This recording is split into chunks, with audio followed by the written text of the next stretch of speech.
Ajmo, spremimo se.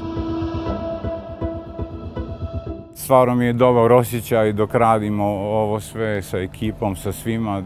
Toliko je nekako sa mirom i spokojem dolazim na snimanje, tako da veoma dobar osjećaj. Čini mi se da kao da je zaista i toliko stvarnosti unešeno i u to kod ljudi koji to treba da interpretiraju, koji to treba da sprovedu. Toliko je blisko, toliko je jako da prosto je nekako možda glumcu lakše, ali je istovremeno to toliko teško i zahtjevno na drugi način, zanatski možda kako to sprovoditi, kako to se time baviti. Vrlo ispreplijetano raznim odnosima i puno je nekih iskri u tim odnosima koje mogu da budu zanimljive. S obzirom da je Kosta jako vezan uz svoju ćerku, emotivno i odnosom, nekim s obzirom da ima razveden brak, da treba ona kod njega da se preseli, on dakle napravi jednu lošu stvar koju ona vidi i danas je scena kada je traže otac i majka, kada se ona pobjegne, izgubi se zbog tog događaja, tako da ima i tih porodičnih